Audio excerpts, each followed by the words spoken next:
Hello. I want to talk to you today about my grandpa's socks. Yeah, that's the way I roll here. My grandpa lived on a farm. He built a house in the 1940s. And as a kid, we'd go to Grandpa and Grandma's house. And interesting thing about that house is they're farmers, but they had white carpet. Grandpa had white carpet in the living room and the dining room. So most of the time that I was at Grandpa's, I saw him in his socks.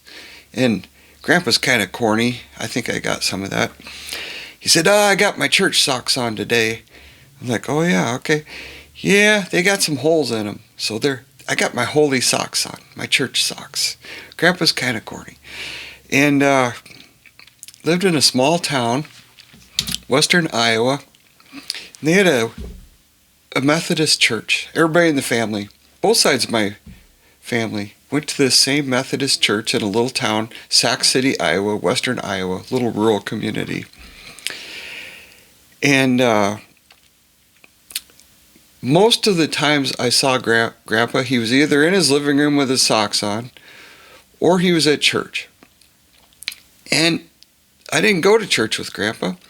The times I saw him in church were usually either at a funeral or a wedding. Maybe a birthday party. Maybe somebody turned 100 or 90 or something. They'd have a birthday party.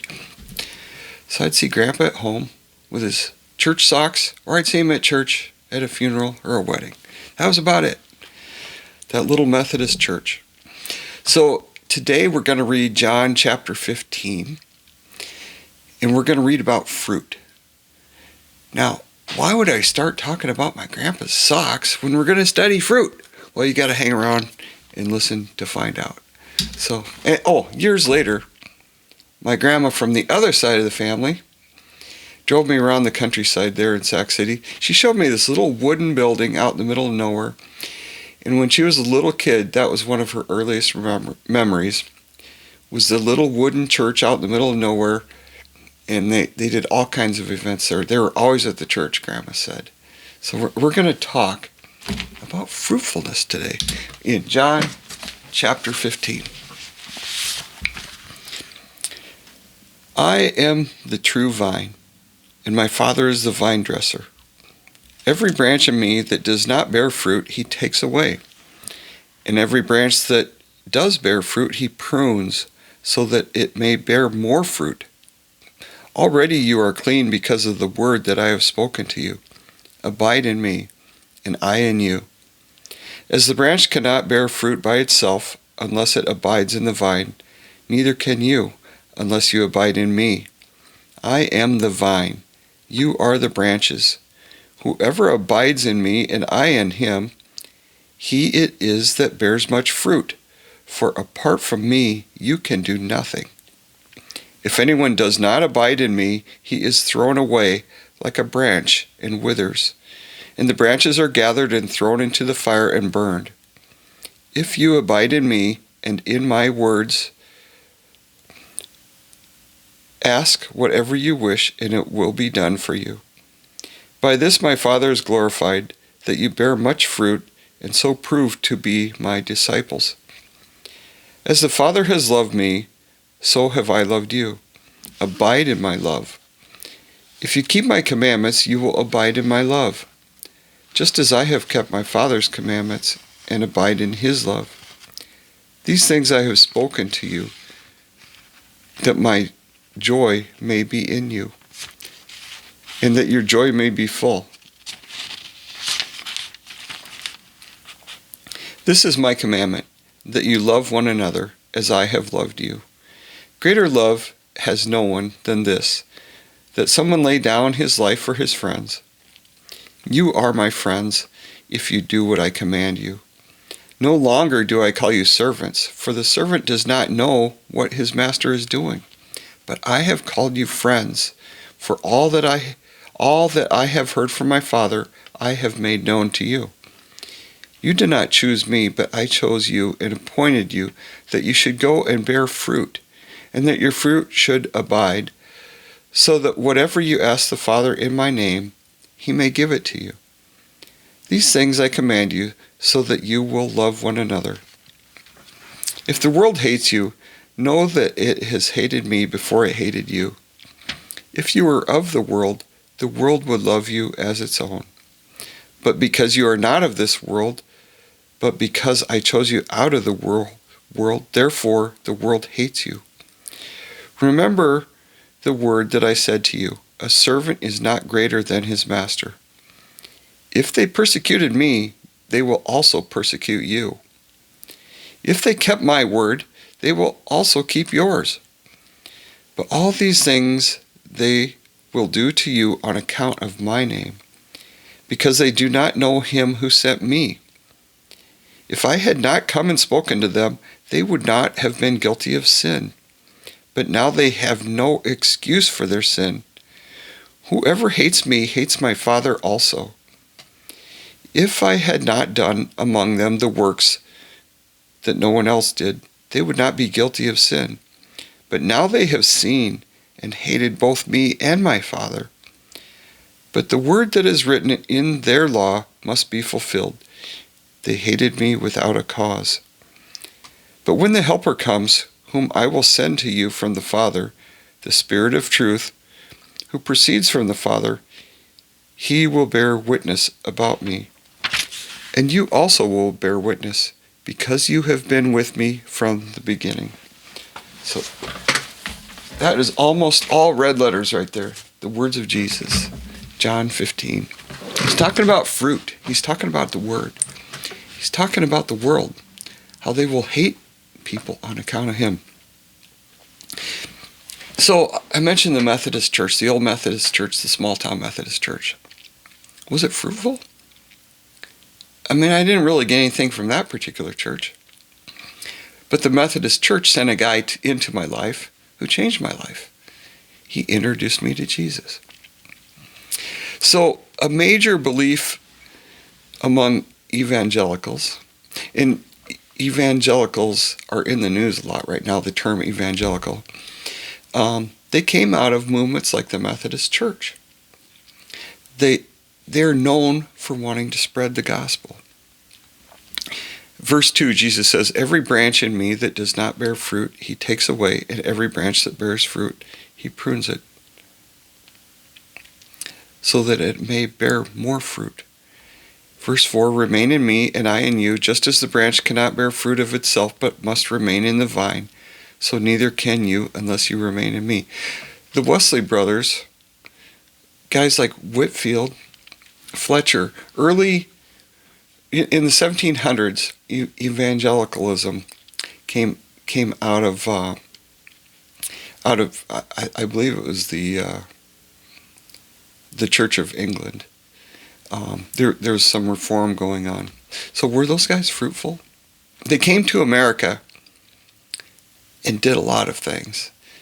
Their message spread. They helped end slavery. They started churches all over. The Methodist Church was originally known as more of a holiness movement, a call to living a holy life, a simple life. So I mentioned evangelical keeps coming up in the news a lot, and a famous person who's often identified as evangelicals is Billy Graham. Even Billy Graham, who was heralded as a leader in evangelicalism, once said that he was unsure how to define an evangelical Christian. He said, actually, that's a question I'd like to ask somebody too. See, there's a lot of disagreement right now on what is an evangelical. I've got a card here. I hope this shows up. This guy is also identified a lot as an evangelical. He's out spreading the good news of the gospel. His name's Ray Comfort. A lot of people know him for little things like this. I was out doing my work recently in a household, and somebody gave me this little Ray Comfort tract. He's an evangelical. Verse 18, it said, if the world hates you, you know that it has hated me before it hated you. So I'm seeing this divide happening, especially in this time period, especially in the United States. It's going on around the world, other countries too. If the world hates you, you know that it has hated me before it hated you. So this divide I see happening, a lot of people view it as left or right or conservative versus liberal or something. I see it a little different. I see it as the evangelicals versus the socialists. Yeah. The public school system said, give us your kids. We'll socialize them. We'll socialize them. They did. They turned a lot of our kids into socialists who don't have faith now. They don't have faith. They are spreading the works of government and not the works of God. So these two different worldviews, the evangelicals want more of God and less of government, and the socialists want more from government and less from God. That's the divide I see right now. Verse 5 again, Jesus says, I am the vine, you are the branches. The one who remains in me and I in him bears much fruit. Much fruit. For apart from me you can do nothing. Verse 6, if anyone does not remain in me, he is thrown away like a branch and dries up. And they gather them and throw them into the fire and they are burned. So what is this fruit? Is it evangelism?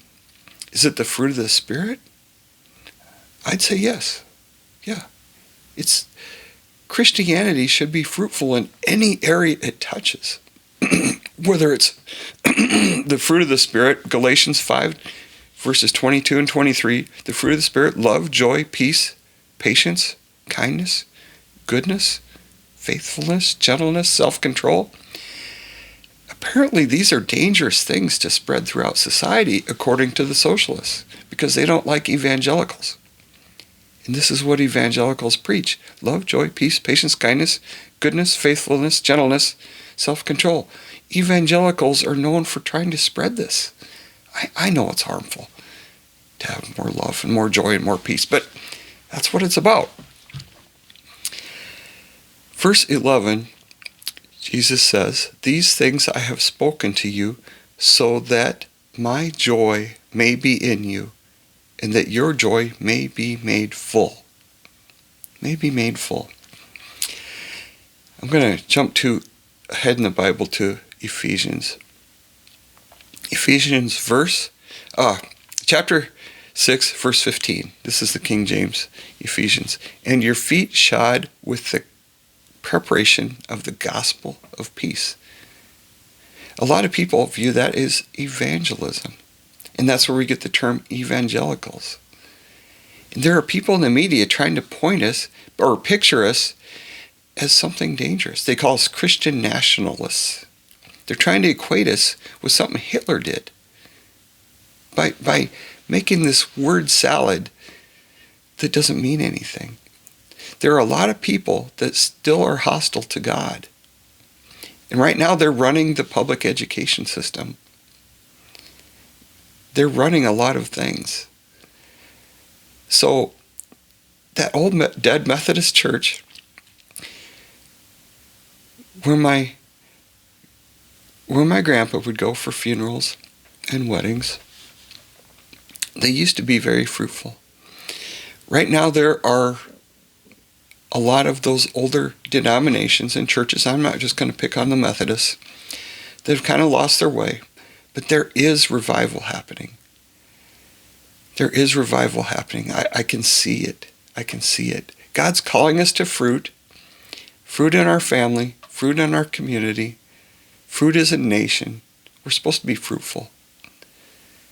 And I thank God for guys like John Wesley and George Whitfield and Billy Graham and Ray Comfort who have gone out and tried to be fruitful. That's what I'm trying to be here. I'm trying to be fruitful. I pray that God, through His Holy Spirit indwelling you, will bring fruit to your life. And abundant fruit so you can share it with people. And be fruitful like that vine Jesus is talking about. Be plugged in to that vine that Jesus talked about in this chapter. John 15. Let's go have a fruitful day. I'll see you tomorrow.